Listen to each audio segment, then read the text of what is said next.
नमस्कार बच्चों, आज मैं अपनी इस कक्षा में आपकी पुस्तक बसंत का पाठ 3 हिमालय की बेटियां कराने जा रही हूं। बच्चों, हिमालय और हिमालय से निकलने वाली नदियों के विषय में आप बहुत अच्छे से जानते हैं। इस पाठ में हम नदियों को माँ, बेटी, बहन और प्रेयसी के रूप में देखेंगे। यह पाठ बहुत ही मजेदार है। इसमें आप अलग अलग नदियों के विषय में जान पाएंगे। तो हम चलें अपने पाठ की ओर। चलिए बढ़ते हैं पीपीटी की ओर। हम अपना पाठ शुरू करते हैं। पाठ 3 हिमालय की बेटियां। इसके लेखक हैं वैद्यनाथ मिश्र नागार्जुन। बच्चों, इसमें लेखक अपने अनुभवों का वर्णन कर रहा है। लेखक कहता है कि अभी तक मैंने इन नदियों को दूर से ही देखा था। बड़ी गंभीर, शांत, अपने आप में खोई हुई लगती थी। संभ्रांत महिला की भांति प्रतीत होती थी। उनके प्रति मेरे दिल में आदर और श्रद्धा के भाव थे।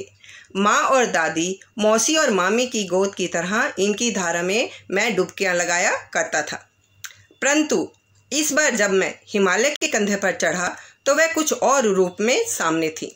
मैं हैरान था कि यही दुबली पतली गंगा, यही यमुना, यही सतलुज समतल मैदानों में उतरकर विशाल कैसे हो जाती हैं। इनका उछलना और कूदना, खिलखिलाकर लगातार हंसते जाना, इनकी यह भाव भंगिमा, इनका यह उल्लास कहाँ गायब हो जाता है मैदान में जाकर। किसी लड़की को जब मैं देखता हूँ, किसी कली पर जब मेरा ध्यान अटक जाता है, तब भी इतना कौतूहल और विस्मय नहीं होता जितना कि इन बेटियों की बाल लीला देखकर होता है। बेटा, कौतूहल का अर्थ है उत्सुकता और विस्मय का अर्थ है हैरान होना। अब लेखक आगे कहता है कि ये कहाँ से भागी जा रही हैं? वह कौन है जिसने इन्हें इतना बेचैन कर रखा है? अपने महान पिता का विराट प्रेम पाकर भी अगर इनका हृदय अतृप्त है, अतृप्त यानी प्यासा है, तो वह कौन होगा जो इनकी प्यास मिटा सकेगा?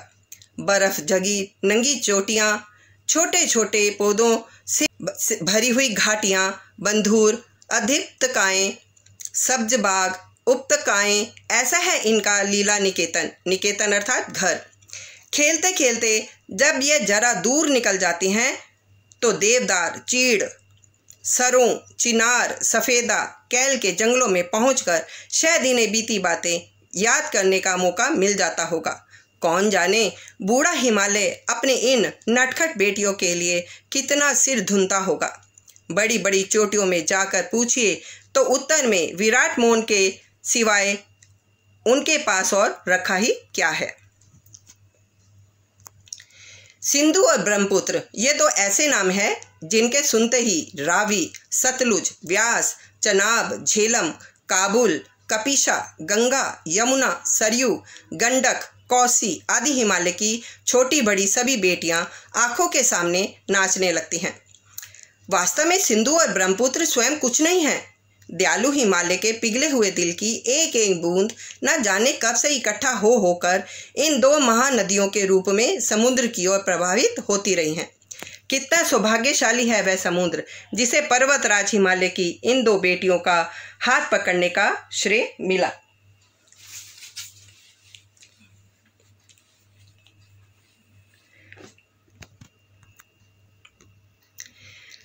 कालिदास के विरही यश ने अपने मेघदूत से कहा था, वेदवती चेतवा, नदी को प्रेम का प्रतिदान देते जाना।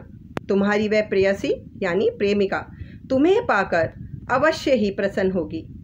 यह बात इन चंचल नदियों को देखकर मुझे अचानक याद आ गई और सोचा कि शायद उस महाकवि को भी नदियों का संचेतन रूपक पसंद था। दरअसल जो भी कोई नदियों को पहाड़ी घाटियों और समतल आंगनों के मैदान में जुदा जुदा शक्लों में देखेगा, वो यही नतीजे पर पहुंचेगा। यहाँ कवि काका कलेलकर के बारे में बताते हैं। काका कलेलकर ने नदियों को लोकमाता कहा है। लोकमाता यानी सबकी माता। किंतु माता बनने से पहले यदि हम इन्हें बेटियों के रूप में देख लें तो क्या हर्ज है। और थोड़ा आगे चलिए, इन्हीं में से अगर हम प्रेयसी की भावना करें तो कैसा रहेगा।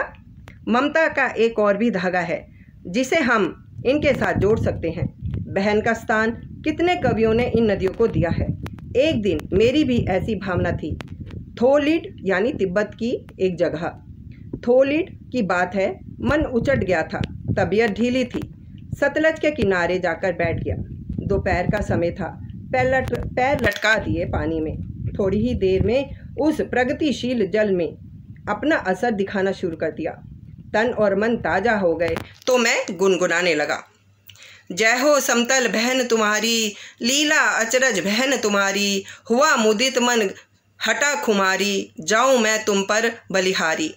तुम बेटी यह बाप हिमालय, चिंतित पर चुपचाप हिमालय, प्रगति नटी के चित्रित पट पर, अनुपम अद्भुत छाप हिमालय। जय हो समतल, जय हो सतलज बहन तुम्हारी। इस प्रकार बच्चों, इस पाठ में हमने हिमालय से निकलने वाली नदियों के नामों के बारे में जाना और यह भी जाना कि यह नदियाँ ना केवल नदियाँ हैं, बल्कि हम इन्हें प्रेम से अपने किसी भी रूप में देख सकते हैं। बहन के रूप में, माता के रूप में, प्रेयसी के रूप में, दादा दादी और नाना नानी के रूप में हम इनका प्रेम प्राप्त कर सकते हैं। अगले पाठ में मैं आपको फिर मिलूँगी। तब तक के लिए आप इस पाठ का अभ्यास कीजिए। धन्यवाद।